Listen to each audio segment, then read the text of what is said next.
새벽 5시, 대구 달서구 성당모 시장 골목은 아직 어둑하지만 순잔의 세탁소에서는 벌써 다리미 증기가 하얗게 피어오르고 있습니다. 이순자는 거친 손으로 와이셔츠 깃을 펴며 가스다리미 온도를 조절했습니다. 쎄하고 김이 나면서 풀냄새가 퍼지고 출근길 직장인들은 저마다 세탁물을 찾으러 순자 앞에 줄을 섰죠. 사장님, 정말 고생 많으세요. 단골 손님이 건네는 인사에 순자는 씩씩하게 웃어 보였습니다. 속으로는 생각했어요. 오늘도 드라이클리닝 30벌만 더하면 딸 수연이 피아노 학원 월세의 보탬이 되겠구나. 이 동네 사람들은 순자를 순자 언니라 부르며 늘 고마워했습니다. 20해 전 남편 김창호가 교통사고로 세상을 떠난 날에도 순자는 세탁소 셔터를 내리지 않았어요.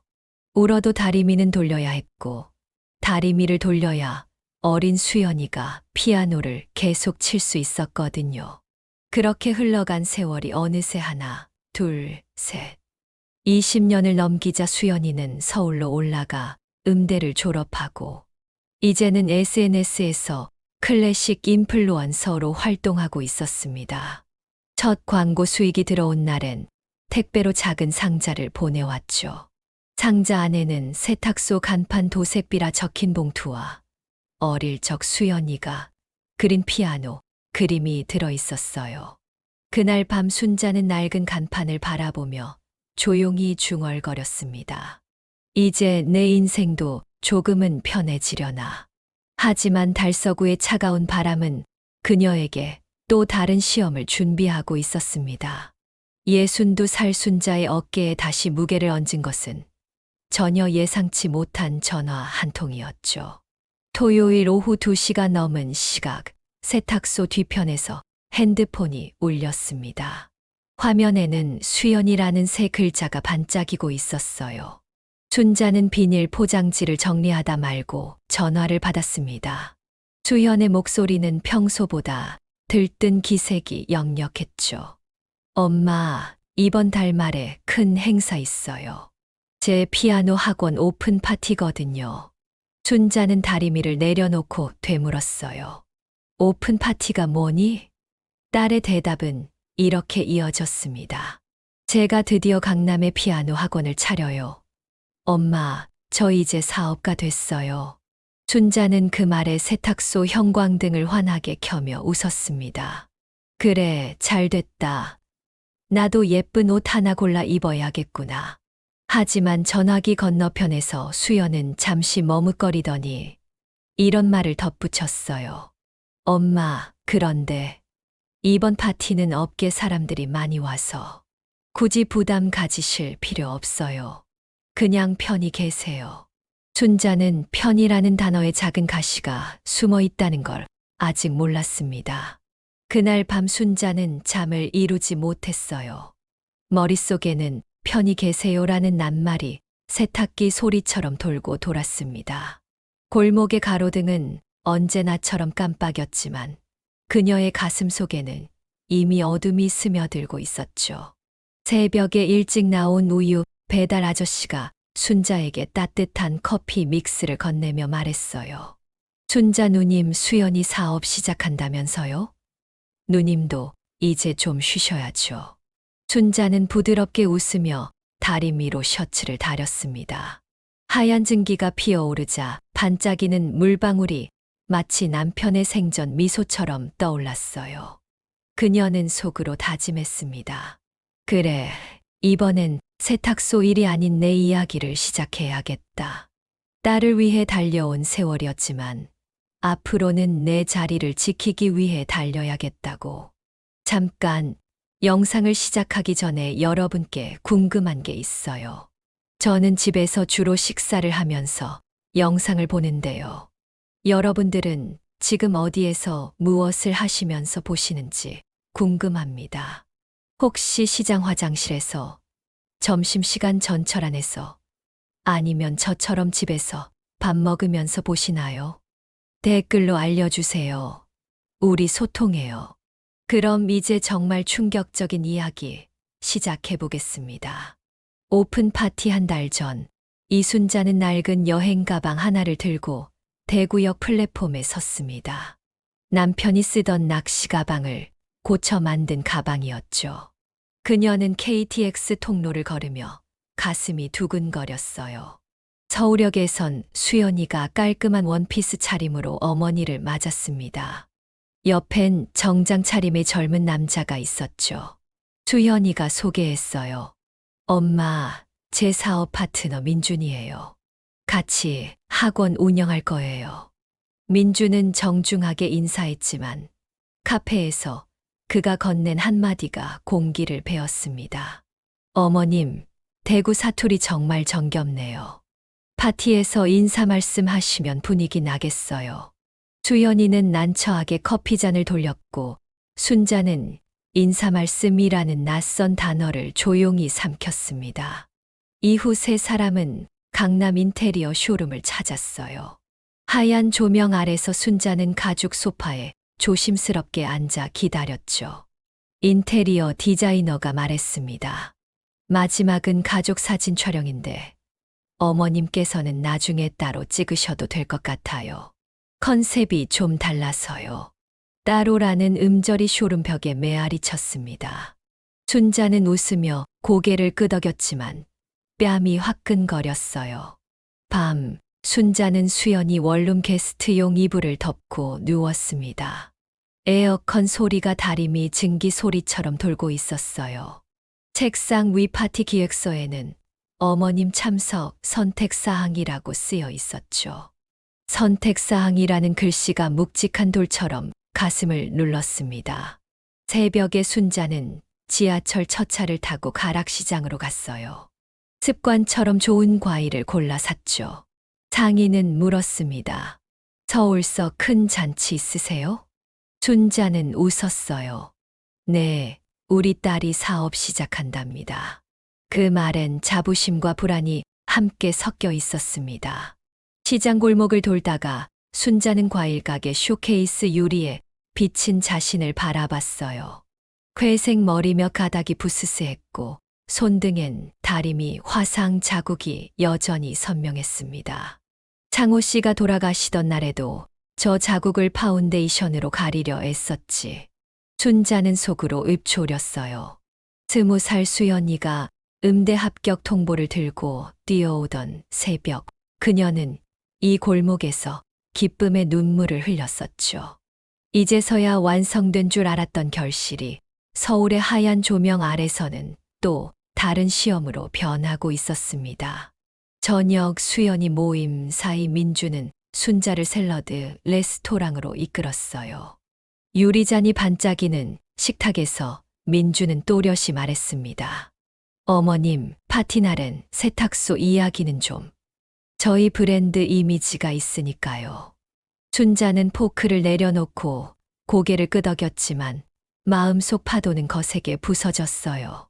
창밖 한강이 검게 흘러가고 있었습니다. 순자는 떠난 남편이 저 강 건너에서 웃고 있을 것만 같았어요. 여보, 우리 딸이 커서 날 잊을 수도 있대요. 그래도 나는 다리미지라는 손을 멈추지 않을 거예요. KTX를 타고 대구로 내려오며 순자는 창밖 어둠을 바라봤습니다. 편히 있으라고 했죠. 그래, 편히 있어 보겠어요. 하지만 그녀가 편히 설 곳은 세탁소도 서울도 아닌 새로운 무대임을 깨달았습니다. 열차가 달릴수록 그녀는 작은 녹음기 앱 생각을 굳혀갔어요. 기차역에 도착한 순자는 휴대폰을 꺼내 음성 메모 앱을 다운받았습니다. 그리고 혼잣말처럼 중얼거렸어요. 이제부터는 모든 걸 기록해둬야겠다.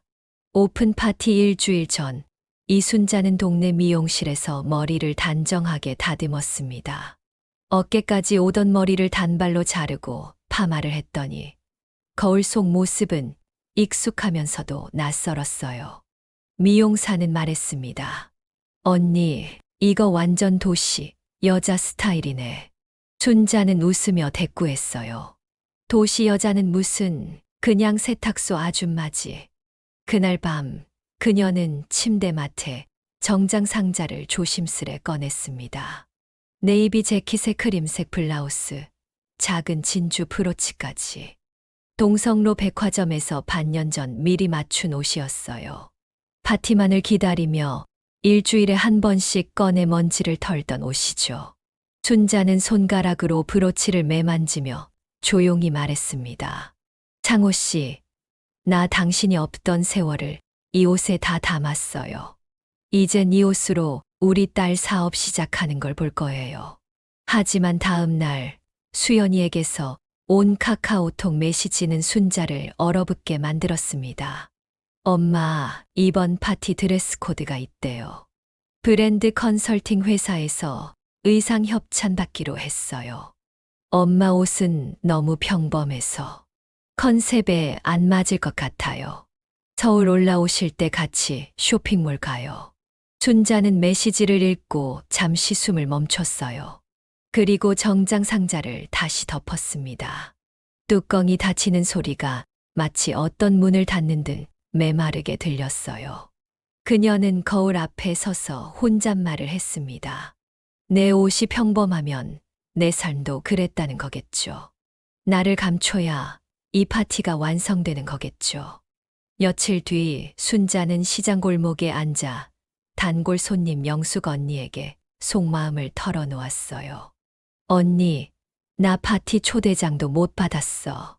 뭐라고? 행사 안내문에 내 이름은 없다고. 사진도 나중에 따로 찍는다고. 영숙 언니는 주름 깊은 손을 꽉 쥐며 말했습니다. 순자야, 너 그동안 얼마나 죽어라 살았노. 다리 미질에 손댈 때까지 일해서 딸 음대 보냈잖아. 근데 그 애가 너를 감춘다고? 순자는 아무 말도 하지 않았어요. 눈동자만 고요히 흔들렸습니다. 그리고 그날 밤 그녀는 휴대폰에 녹음 앱을 설치했습니다. 무료 앱이었지만 버튼 하나로 마음속 분노와 슬픔을 저장할 수 있는 도구였죠. 며칠 후 서울에서 내려온 수연이와 민준이 세탁소에 들렀어요. 민준은 손바닥만 한 카드를 건넸습니다. 어머님 파티 프로그램이에요. 혹시 빠진 부분 있으시면 말씀 주세요. 순자는 조용히 프로그램을 펼쳤습니다. 민준 아버지 축사, 사회자 수연이, 대학 선배, 가족 소개. 민준 가족 이름만 빼곡히 적혀 있었고 순자의 이름은 어디에도 없었어요. 그녀는 물었습니다. 수연아, 엄마 이름은 왜 없니? 수연이는 머뭇거리며 대답했어요. 요즘은 가족 이름을 프로그램에 따로 안 넣어. 너무 복잡해져서. 민주는 싱긋 웃으며 덧붙였습니다. 어머님 걱정 마세요. 저희가 어머님 목까지 다 챙길게요. 그냥 편히 앉아 계세요. 편히. 또 그 말이었어요. 순자는 프로그램지를 조용히 내려놓고 세탁소 뒷문을 살짝 열었습니다. 저녁 바람이 불어들어오며 걸려있던 드레스들이 흔들렸어요. 그녀는 속으로 말했습니다. 너희가 내 자리를 지우려 한다면 나는 내 손으로 그 자리를 증명할 거야. 그리고 그날 밤 순자는 휴대폰을 열고 사진을 찍기 시작했어요. 프로그램지, 메시지, 드레스 코드 요청 전부 스크린샷으로 저장해 두었습니다. 세탁소에서 옷감을 다뤄온 사람은 기억도 천처럼 소중히 간직하는 법이거든요. 마지막으로 순자는 작은 메모장에 적기 시작했습니다. 드레스 코드 변경 요청일, 프로그램 누락 시점, 가족 사진 제외 발언. 그리고 날짜 옆에 빨간 펜으로 체크 표시를 하나씩 그었어요. 오픈 파티 전날 금요일, 이순자는 다시 한번 서울에 올라왔습니다. 이번엔 어머님 의상 피팅이라는 명목이었죠. 강남의 고급 편집샵. 자동문을 지나자 은은한 향수 냄새가 흐르고 매니저가 반갑게 인사를 건넸어요. 하지만 그들의 시선은 순자를 지나쳐 함께 도착한 민준의 어머니 한미영에게로 정확히 향했습니다. 한미영은 이미 헤어 세팅을 마친 채 골드 액세서리를 착용하고 거울 앞에서 포즈를 취하고 있었어요. 매니저가 물었습니다. 어머님, 어떤 스타일로 코디해드릴까요? 미영은 고개를 살짝 돌리며 순자를 훑고는 말했어요. 순자 사모님은 세탁소 운영하시니까 편안한 스타일 좋아하시죠? 너무 화려하면 부담스러우실 것 같아요. 순자는 그 말에 웃어야 할지 입을 다물어야 할지 몰랐어요. 고개를 끄덕이며 대답했습니다. 네, 저는 세탁소에서 서서 일하니까요. 편한 게 좋죠. 하지만 속으로는 편하다는 말이 격에 안 맞는다는 뜻이란 걸 알아챘어요. 다리 미질로 산 인생, 이곳에선 어울리지 않는다는 경계의 말이었습니다. 그날 밤 순자는 수연이의 원룸에서 혼자 컵라면으로 저녁을 때웠어요. 딸은 파티 리허설이 늦는다 했고 민주는 업체 미팅이 있다며 숙소로 갔습니다. 작은 방 안에서 순자는 가방에서 꺼낸 수첩에 볼펜으로 적기 시작했어요.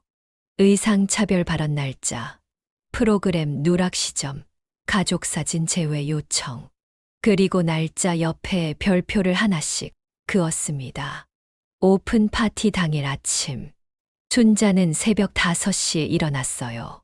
세탁소 일이 아니라 딸의 오픈 파티였거든요. 그날만큼은 세탁소 사장이 아니라 성공한 딸의 어머니로서 당당하게 서고 싶었죠. 대구에서 가져온 네이비 정장을 꺼내 입었습니다. 비록 편집샵에서 코디한 옷은 아니었지만 이 옷에 담긴 시간과 정성은 어떤 명품보다 무거웠어요. 머리를 빗으며 그녀는 남편 사진 앞에 조용히 인사했습니다. 당신, 우리 딸 사업 시작하는 날이에요. 나도 오늘만은 당당한 어머니로 서겠어요. 그리고 가방 안에 휴대폰 녹음 앱을 켜둔 채 넣었습니다. 강남 피아노 학원 앞 순자는 조용히 서 있었어요. 네이비 정장 차림의 작은 꽃다발을 들고 있는 모습은 소박하지만 단정했습니다. 주변을 오가는 하객들, 고급 승용차에서 내리는 음악계 인사들 속에 순자는 작은 섬처럼 보였어요. 리셉션 데스크에 다가서자 젊은 스태프가 명단을 확인하며 물었습니다. 성함이 어떻게 되세요? 이순자입니다. 스태프는 명단을 훑다가 눈썹을 찌푸렸어요. 잠시만요. 이 씨 성함은 안 보이는데요. 혹시 다른 이름으로 등록하셨을까요? 순자는 말없이 미소를 지었습니다. 괜찮아요. 그냥 일반 손님처럼 들어가도 돼요. 학원 안 VIP 가족석이라 쓰인 자리는 무대 정면 1열에 있었지만 순자를 위한 자리는 없었어요. 스태프가 안내한 자리는 복도 옆 일반석, 조명에서도 비켜선 구석진 곳이었습니다. 순자는 자리에 앉으며 조용히 꽃다발을 무릎 위에 올렸어요. 이 꽃은 아침 꽃집에서 직접 고른 것이었습니다.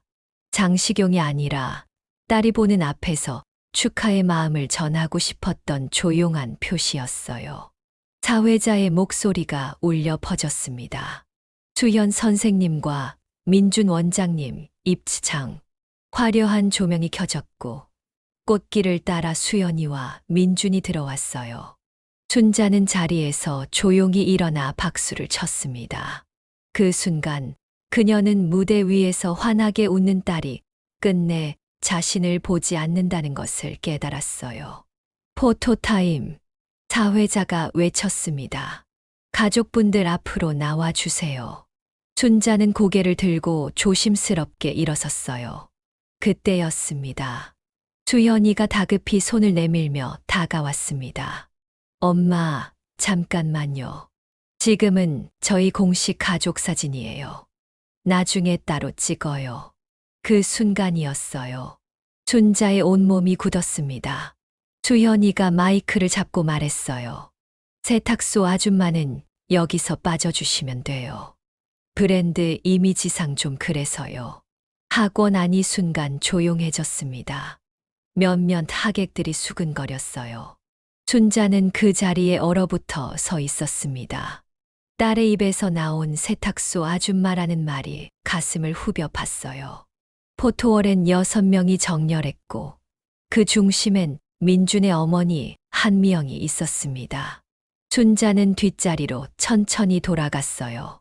사진 위에는 새로운 시작, 가족의 응원 속에서라는 문구가 커다랗게 적혀 있었습니다.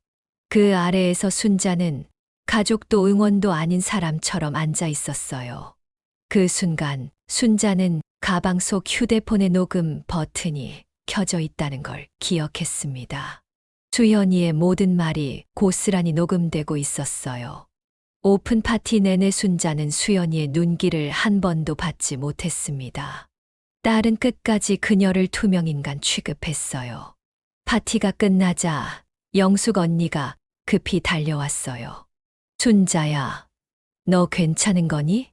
순자는 대답하지 못하고 그 자리에 멍하니 서 있었어요.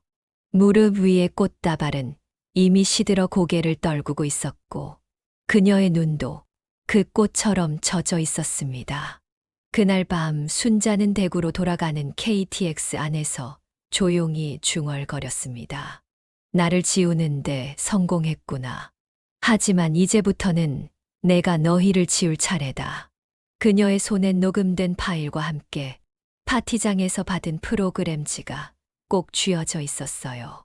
그 종이에는 민준 가족의 이름만 줄줄이 적혀 있었고 이순자라는 이름은 없었습니다. 오픈 파티가 끝난 지 사흘째 되는 날, 이순자는 세탁소 마감을 하고 늦은 설거지를 하고 있었어요. 따뜻한 세제물로 커피잔을 헹구던 그때 전화벨이 울렸습니다. 발신자는 수연이었어요. 엄마, 오늘 시간 괜찮으세요? 저녁에 잠깐 갈게요. 평소처럼 다정한 목소리였지만 순자의 가슴은 알 수 없는 불안으로 서늘해졌어요. 그녀는 조용히 세탁소 문을 닫고 바닥을 닦으며 딸을 기다렸습니다. 잠시 후 수연이는 작은 케이크 상자를 들고 들어왔어요. 케이크 위에는 엄마 고생하셨어요 라는 글씨가 적혀 있었습니다. 순자는 그 문구를 바라보며 한참을 말없이 서 있었어요. 수연이가 말을 꺼냈습니다. 엄마, 파티 때 고생 많으셨어요. 정신이 없어서 많이 신경 못 써드렸죠. 순자는 고개를 끄덕였어요. 그리고 조용히 입을 열었습니다. 그래, 정신이 없었겠지. 근데 넌 엄마를 세탁소 아줌마라고 불렀더라. 수연이는 그 말에 고개를 떨궜어요. 사실은 민준이가 좀 예민하게 반응해서 그랬어요. 영상도 사진도 다 민준 쪽에서 정한 거예요. 그의 말에 순자는 떨리는 손으로 휴대폰을 꺼냈습니다. 너한테 하나 묻자. 엄마는 내 파티에서 투명인간이어도 되는 사람이었니? 그 순간 수연이는 눈을 피하며 말을 돌렸어요. 그게 사실 이번에 학원 운영 자금이 좀 부족해졌거든요. 민준이네 집 사정이 안 좋아져서. 혹시 엄마가 예전에 모아두셨던 그 적금 있잖아요. 그거 조금만 도와주시면. 그 말에 순자의 손이 멈췄어요. 케이크 박스가 놓인 테이블 위로 차가운 공기가 스며들었습니다. 순자는 조용히 말했어요. 파티장 계약할 때 쓴 그 적금 말이지. 아직 남아있어. 하지만 그건 엄마 노후 준비 자금이야. 내 이름으로 남길 거고 너희 이름으로 넘길 생각은 없다. 수연이는 놀란 얼굴로 반문했어요. 엄마, 우리도 지금 상황이 급해요. 엄마가 그렇게까지 단호하게 나올 일은 아니잖아요. 우리도 엄마 도우려고 한 거잖아요. 순자는 조용히 말했습니다. 그래, 나도 너 도우려고 다리미질해서 음대까지 보냈다. 근데 너는 그걸 잊었더라. 엄마가 세탁소에서 일한다고 부끄럽다며 사람들 앞에서 빼고 이름도 지우고 이젠 돈까지 빼가려는 거니? 수연이는 말문이 막힌 듯 아무 말도 못했어요. 그때 그의 전화기에 민준의 이름이 떴습니다. 주현이는 급히 받으며 말했어요. 민준아, 지금 엄마랑 이야기 중이야. 아니야, 별거 아니야. 엄마가 좀 서운하셨던 것 같아. 순자는 그 모습을 바라보며 중얼거렸습니다. 서운? 아니야. 이건 모욕이야. 너희가 날 이용하고 버린 거야. 그녀는 자리를 박차고 일어났어요. 그리고 서랍에서 준비해 둔 봉투 하나를 꺼내 수연이에게 건넸습니다. 이건 파티 지출 내역이야. 계약서, 통장, 이체 내역, 녹음 파일 다 넣어놨다. 내 이름으로 쓴 돈, 내 파티 비용 다 내가 냈어. 민준네 집은 VIP석에 앉히고 엄마는 구석으로 밀어놨지. 수연이는 말없이 봉투를 내려다봤어요. 그리고 천천히 말했습니다. 엄마, 그렇게까지 할 필요는 없잖아요. 민준이도 요즘 투자자들 만나기 힘들고 광고도 안 들어오고 진짜 힘들어요. 엄마가 한 번만 더 도와주면. 그 말에 순자는 결연한 목소리로 말했어요. 그 애 사업 때문에 날 지은 거라며? 파티에 엄마 냄새 나면 안 된다며? 이제 그 파티, 그 대화들 다 녹음해놨어. 영상도 사진도 문자도 있어.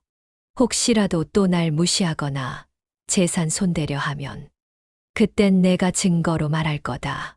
그 순간 수연이는 처음으로 진심 어린 눈빛으로 어머니를 바라봤어요. 엄마, 진짜 그렇게까지 하실 거예요? 순자는 대답하지 않았어요. 대신 고요하게 휴대폰을 집어들어 녹음 파일을 재생했습니다. 세탁소 아줌마는 여기서 빠져주시면 돼요. 브랜드 이미지상 좀 그래서요.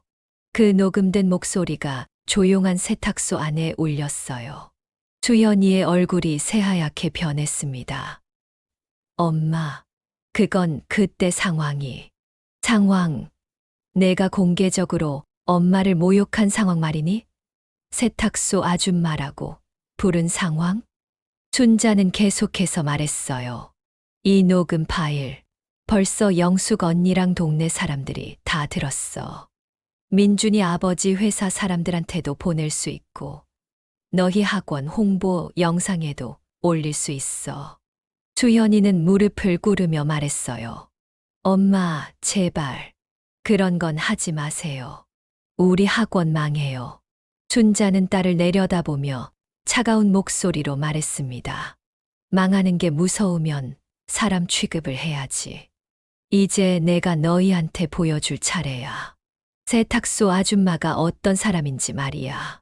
그날 밤 순자는 남편 영정사진 앞에 앉아 조용히 말했어요. 여보, 나 이제 안 참아요. 이 손으로 우리 딸 키운 것도, 이 손으로 내 자존심 지키는 것도 다 할 수 있어요.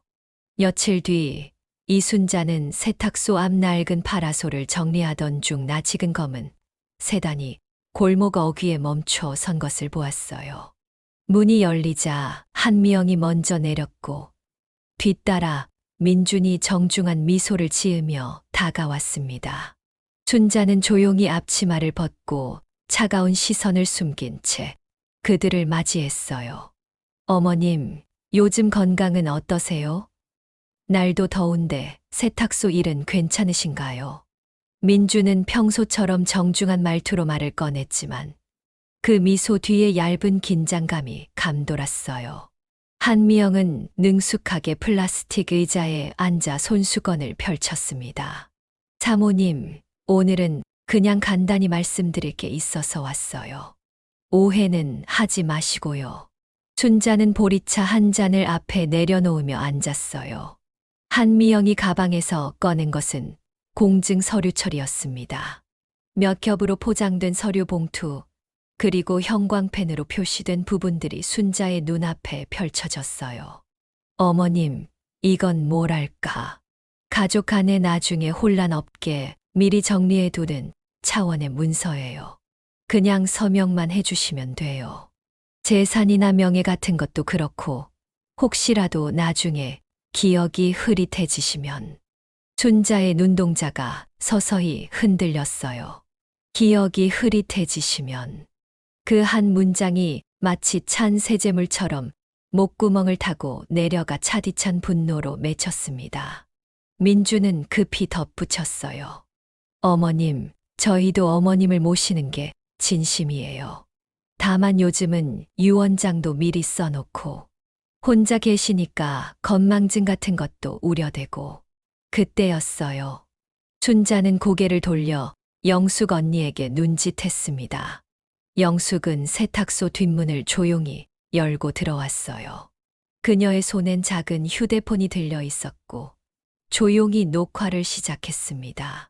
춘자는 천천히 입을 열었어요. 지금 이 대화 녹화 중입니다. 한미영과 민준의 얼굴이 동시에 굳었어요. 어머님, 무슨 말씀을, 내가 지금 무슨 말을 했는지 다 녹화되고 있어. 나를 치매 환자로 몰아서 재산 정리하려는 거, 증거로 남겨두려는 거야. 문자도 캡처해놨고 파티 영상도 있어. 아파트 CCTV 허락 없이 확인한 것도. 민주는 일순당황한 기색을 보이다 이내 다시 웃으며 말했어요. 어머님, 그건 진심에서 드린 제안이었어요. 혹시라도 일이 생기면 저희도 대처를. 그만해라. 넌 내가 혼자 사는 게 걱정돼서가 아니라 내가 가진 게 탐났던 거야. 내 이름 지은 것도 모자라 이제 정실력까지 깎아내리겠다는 거지. 그때 영숙 언니가 조용히 한마디 했어요. 민준 씨, 우리 순자는 그런 사람 아냐. 한 번 마음 먹으면 끝까지 가는 사람이야. 변호사랑도 이미 얘기 다 끝났으니까 서류는 변호사한테 보여줘야겠네. 한미영은 입을 꾹 다물고 조용히 서류를 가방에 넣었어요. 민주는 한 발 물러섰지만 끝내 말했습니다. 어머님, 그렇게 나오시면 저희도 가만히 있을 수 없어요. 저희 학원 이미지도 있고 수연이 미래도 생각해 주세요. 춘자는 천천히 몸을 일으키며 말했어요. 그래, 이미지. 사람을 파티에서 자르고 이름을 없애고 정실력까지 깎아내리는 게 이미지라면 그런 건 망가지는 게 맞다. 부끄러워할 사람은 나 아니라 너희야. 두 사람은 아무 말 없이 세탁소를 빠져나갔어요. 골목 끝으로 사라지는 발소리가 서늘하게 들려왔습니다. 춘자는 자리로 돌아와 조용히 휴대폰을 내려놓았어요. 그리고 남편 영정사진을 바라보며 말했습니다. 여보, 나 이제 안 물러서요. 이 손으로 우리 딸 키운 것도, 이 손으로 내 삶 지키는 것도 다 할 수 있어요. 그날 저녁 순자는 영숙 언니와 함께 동네 법률 상담소를 찾았어요. 무료 상담이었지만 변호사는 진지하게 들어주었습니다. 이순자님, 이 정도 증거면 명예훼손, 재산 강요, 미수로 고발이 가능해요. 특히 정신 능력을 의심하며 재산 처분을 강요한 부분은 심각한 문제입니다. 춘자는 흔들림 없는 목소리로 말했어요. 그럼 고발장 접수 도와주세요. 더 이상 참지 않을 거예요. 며칠 후 수연이가 급하게 세탁소로 달려왔어요. 얼굴에는 놀람과 분노, 그리고 두려움이 섞여 있었습니다. 엄마, 이게 무슨 짓이에요? 민준이 지금 무서워서 집에도 못 가요. 그게 무서워야 하는 건 민준이가 아니라 내가 아니니? 엄마, 그게 아니잖아요. 그동안 우리가 어떻게 살아왔는데요. 그래, 내가 어떻게 살았는지 너는 알아. 내가 아빠 없이 너 키우느라 다리미 몇 번을 잡았는지 알지? 수연이는 아무 말도 하지 못했어요. 넌 지금 엄마를 세상에서 지우려 한 거야. 그리고 이제 그 대가를 받아야겠지. 수연이는 순자 앞에서 무릎을 꿇었어요. 엄마, 제발 고발만은 하지 마요. 제가 다 정리할게요. 정리. 너희가 파티에서 날 자른 거 정리했어. 사람 취급도 안 한 거 해명했냐고? 눈물이 났어요. 분노도 서러움도 다 폭발한 그 순간이었죠. 수현이는 고개를 떨은 채 말했어요. 그땐 제가 왜 그랬는지 모르겠어요. 그냥 민준이 눈치 보느라 저도 바보 같았어요. 그래, 이제 내가 바보 같았다는 걸 안 거면 그 바보가 무슨 짓을 했는지도 이젠 책임져야지. 그리고 순자는 고발장을 법률상담소에 접수했습니다. 며칠 뒤 이순자는 달서구의 법률사무소를 찾았습니다. 낡은 가방 안에는 지난 몇 달 동안 차곡차곡 모아온 자료들이 담겨 있었어요. 메시지 캡처, 통화 녹취, 파티 프로그램, CCTV 확인 요청서, 그리고 민준 모자의 공증 서류까지. 순자는 그것들을 한 장 한 장 변호사 앞에 꺼내 놓았습니다. 변호사는 자료를 훑어보며 고개를 끄덕였어요. 이순자님, 이 정도면 충분합니다. 명예훼손, 재산 강요, 사기 미수 다 성립됩니다. 순자의 손은 조금 떨리고 있었지만 표정만큼은 단단했어요. 고소장 접수해 주세요. 저 더는 참지 않을 겁니다. 며칠 후 피고인 측에 1차 통지서가 발송되었고 순자는 마침내 1차 공판 날짜를 통보받았습니다. 법정에 서는 날 아침 그녀는 세탁소 앞에 조용히 오늘은 쉽니다라는 손글씨 팻말을 붙였어요. 단골 손님 중 누군가가 물었습니다. 사장님, 어디 가세요? 순자는 짧게 대답했어요. 좀 중요한 자리 보러 갑니다. 대구지방법원 민사법정. 이순자는 단정히 앉아 있었어요. 맞은편 피고석에는 딸 수연이와 민준이 나란히 앉아 있었습니다. 수연이는 고개를 들지 못했고 민준은 정장으로 감정을 감추려 했지만 손끝은 계속 떨리고 있었어요. 판사가 입을 열었습니다. 피해자 진술부터 듣겠습니다. 순자는 조용히 마이크 앞으로 나아갔어요. 저는 제 딸을 혼자 키워낸 사람입니다. 남편 없이 세탁소 일에서 음대까지 보냈고 제 인생 전부를 바쳤어요. 그런데 파티장에서 제 자리는 없었습니다. 이름도 사진도 인사 한마디도 없었어요. 법정 안이 조용해졌어요. 순자는 숨을 고르고 말을 이었습니다. 파티 뒤엔 제 정신이 흐려졌다고 모함하며 재산을 정리하자고 공증 서류를 내밀었어요. 치매 환자로 몰리기 직전까지. 저는 사람이 아니라 ATM 기계 취급받았습니다. 판사가 고개를 끄덕였어요. 이어서 녹취 파일이 재생되었습니다. 세탁소 아줌마는 여기서 빠져주시면 돼요. 브랜드 이미지상 좀 그래서요. 어머님, 요즘은 어르신들도 유언장 미리 써요. 기억 흐릿해지기 전에요. 저희 학원 이미지에는 어머님 분위기가 좀 파티에 너무 생활감이 나서요. 순자는 손끝으로 작은 브로치를 매만졌어요. 그녀는 흔들림 없이 판사를 바라봤습니다. 이윽고 판사가 피고에게 물었어요. 피고인들은 이 녹취의 진위를 인정합니까? 수현이는 입을 열었어요. 네, 모두 사실입니다. 어머니께 정말 죄송합니다. 민주는 고개를 절레절레 흔들며 말했어요. 저는 그런 의도가 아니었어요.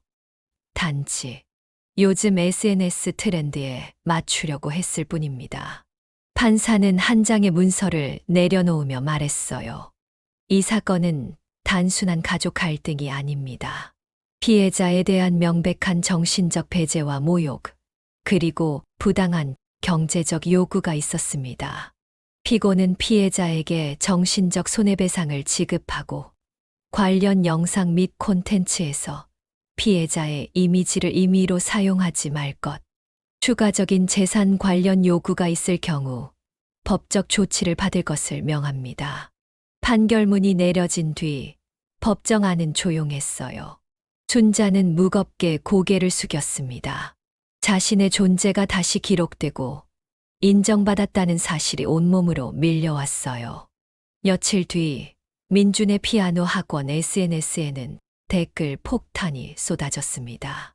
어머니, 파티에서 자른 놈들, 브랜딩에 민낯, 세탁소 아줌마라고 부르고 돈은 요구? 협찬 브랜드들은 계약을 철회했고 학원 등록 문의도 뚝 끊어졌어요. 민주는 결국 학원 문을 닫아야 했습니다. 수연이는 SNS를 비공개로 전환했고 서울에서 대구로 내려와 작은 원룸에서 지내게 되었어요. 어느 가을날 이순자는 다시 세탁소 앞에 섰습니다. 예전처럼 다리미는 돌고 있었지만 그녀의 표정은 더 당당해졌어요. 단골 손님들이 옷을 맡기며 말했습니다. 사장님, 요즘 그 이야기 뉴스에서 봤어요. 제 어머니도 비슷한 일이 있었거든요. 사장님 덕에 우리도 용기 냈어요. 순자는 말없이 고개를 끄덕였어요. 조금 늦었지만 이제야 진짜 자신의 이름을 되찾은 것 같았습니다. 그날 오후 세탁소 문을 닫은 뒤 수연이가 조용히 찾아왔어요. 그는 작은 국화꽃 한 송이를 들고 있었습니다.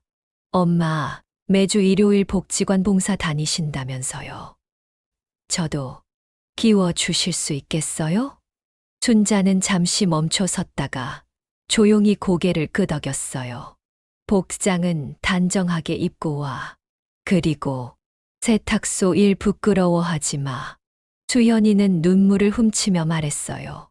네, 엄마. 이제 절대 부끄러워하지 않을게요. 용서란 말이 아니라 행동으로 시작되는 것임을 순자는 알고 있었어요. 그날 밤 순자는 남편 영정 앞에 앉아 조용히 말했습니다. 여보, 우리 딸이 돌아왔어요. 이번엔 진짜로요. 법정 판결이 내려진 지 1년이 지났습니다. 대구 달서구 성당모 시장의 순자네 세탁소는 여전히 새벽 5시면 불이 켜져요. 하지만 이제 이순자 혼자가 아닙니다. 엄마, 와이셔츠 30벌 다 끝났어요. 수연이가 다리미를 내려놓으며 말했어요. 법정 사건 이후 서울을 정리하고 대구로 내려온 지 8개월째. 그는 이제 세탁소 일에 능숙해졌습니다. 고생했다. 점심때 되면 손님 많아질 텐데 괜찮겠니? 네, 이제 적응됐어요. 그리고 이 일이 부끄럽지 않아요. 순자는 딸의 그 말에 조용히 미소를 지었어요. 1년 전만 해도 세탁소 아줌마라며 멸시했던 딸이 이제는 스스로 세탁소 간판 아래 서 있었습니다. 오후 2시 복지관 봉사를 마치고 돌아온 모녀는 세탁소에서 늦은 점심을 먹었어요. 수연이가 조심스럽게 말했습니다. 엄마, 오늘 봉사하면서 생각해봤는데요. 저 다시 피아노 가르치고 싶어요. 하지만 이번엔 달라요. 어떻게? 복지관 할머니들께 무료로 가르쳐드리고 싶어요. 그리고 제 과거 일도 숨기지 않을 거예요. 순자는 딸을 바라봤어요. 1년 전 화려한 파티장에서 엄마를 지우려 했던 그 아이가 이제는 자신의 잘못을 인정하고 새로운 길을 찾고 있었습니다. 그래, 해봐라. 이번엔 엄마가 도와줄게. 며칠 뒤 동네 카페에서 특별한 만남이 있었어요. 순자와 수연이 그리고 민준이 마주 앉았습니다. 민준은 많이 수척해진 모습이었어요. 어머님, 정말 죄송합니다. 그동안 제가 너무 어리석었어요. 민준은 고개를 깊이 숙였어요. 학원이 문을 닫은 후 그는 일반 회사에 취직했고 부모님께도 진실을 모두 털어놓았다고 했습니다. 사과는 받았어. 하지만 용서는 내가 앞으로 어떻게 사느냐에 달려있다. 순자의 말에 민준은 고개를 끄덕였어요. 네, 알겠습니다. 그리고 수연이와는 앞으로 각자의 길을 걸어가기로 했어요. 제가 수연이를 망쳤던 것 같아요. 수연이도 조용히 말했어요. 민준 오빠 탓만은 아니에요. 제가 허영심에 빠져서 엄마를 잊어버렸던 거죠. 그날 이후 수연이는 본격적으로 복지관에서 피아노를 가르치기 시작했어요. 첫 학생은 75세 박순옥 할머니였습니다. 선생님, 우리 나이에도 피아노 배울 수 있을까요? 물론이에요, 할머니. 나이는 숫자일 뿐이에요. 수연이는 할머니의 주름진 손을 도반건반 위에 올려놓으며 말했어요. 그 순간 그는 자신의 어머니 손을 떠올렸습니다.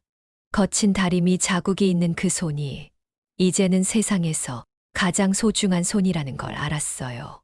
3개월 후 복지관에서 작은 발표회가 열렸어요. 할머니들의 서투른 피아노 연주였지만 가족들의 박수는 그 어떤 콘서트홀보다 뜨거웠습니다. 순자는 앞자리에 앉아 딸의 모습을 바라봤어요. 1년 전 화려한 파티장이 아닌 이곳에서 진짜 빛나는 딸을 보고 있었습니다. 발표회가 끝나고 한 할머니가 순자에게 다가왔어요. 사장님, 따님이 정말 예쁘게 가르쳐 주시네요. 우리 같은 늙은이들한테도 친절하게. 그 애가 이제야 진짜 어른이 됐나 봐요. 순자는 그렇게 대답하며 딸을 바라봤어요. 그날 밤 세탁소를 정리하며 수연이가 말했어요. 엄마, 1년 전 제가 정말 바보였죠. 바보가 아니라 길을 잃었던 거지. 다시 찾았으니 된 거 아니냐. 앞으로는 절대로 엄마 부끄러워하지 않을게요. 세탁소도 엄마도 이 모든 게 제 자랑이에요. 순자는 딸의 머리를 쓰다듬었어요. 몇 달 후 순자는 뜻밖의 소식을 들었습니다. 그의 사연이 방송에 나간 후 많은 시청자들이 공감을 표했고 비슷한 경험을 한 부모들이 용기를 냈다는 것이었어요. 엄마, 이거 보세요. 수연이가 보여준 휴대폰 화면에는 수백 개의 댓글이 달려 있었어요. 우리 엄마도 똑같이 당했어요. 이 영상 보고 사과드렸습니다. 부모님은 브랜딩 도구가 아니에요. 감사합니다. 세탁소 아줌마라는 말이 가슴을 후볐네요. 반성하게 됩니다. 순자는 그 댓글들을 하나하나 읽으며 눈물이 났어요. 자신의 아픔이 다른 가족들에게 치유가 되고 있었습니다. 어느 봄날 순자는 남편 묘소를 찾았어요. 옆에는 수연이가 함께 있었습니다. 아빠, 저 돌아왔어요. 엄마가 키워주신 진짜 딸로 돌아왔어요. 수연이는 묘비 앞에서 깊게 절했어요. 순자는 남편에게 조용히 말했습니다. 여보, 우리 딸이 드디어 철이 났어요. 이제 안심하고 계세요. 집으로 돌아가는 길에 수연이가 물었어요. 엄마, 저 용서해 주신 거죠? 용서는 진작 했다. 내가 진심으로 변했다는 걸 봤으니까. 감사해요, 엄마. 앞으로 평생 죄송하게 살 거예요. 죄송하게 살지 말고 고맙게 살아라. 그게 더 좋은 거야. 그날 저녁 순자는 세탁소 간판을 바라봤어요. 순자네 세탁소라는 낡은 간판이지만 이제는 부끄럽지 않았습니다. 아니, 자랑스러웠어요. 수연이가 간판을 닦으며 말했어요. 엄마, 이 간판 새로 만들까요? 순자네가 아니라 엄마와 딸의 세탁소로요. 순자는 고개를 저었어요. 아니다. 그냥 순자네가 좋다. 이름이 있어야 사람이지. 그렇게 순자는 자신의 이름을 되찾았습니다. 그리고 진짜 딸도 되찾았어요. 이 이야기를 보시는 여러분께 묻고 싶습니다. 혹시 가족이라는 이름으로 누군가를 지우고 있지는 않나요? 사랑한다면서 부끄러워하고 있지는 않나요? 부모님은 여러분의 브랜딩 도구가 아닙니다. 그분들은 이름이 있는 존경받아야 할 사람입니다. 순자 씨의 이야기가 누군가에게는 용기가 되고 누군가에게는 반성의 계기가 되기를 바랍니다. 가족 간의 사랑은 조건이 없어야 하고 존중은 나이가 주는 게 아니라 마음에서 나오는 것입니다. 오늘 집에 가시면 부모님께 안부 한번 물어보세요. 그리고 고맙다고 말씀드리세요. 너무 늦기 전에 말이에요. 여러분의 생각을 댓글로 남겨주세요. 좋아요와 구독도 잊지 마시고요.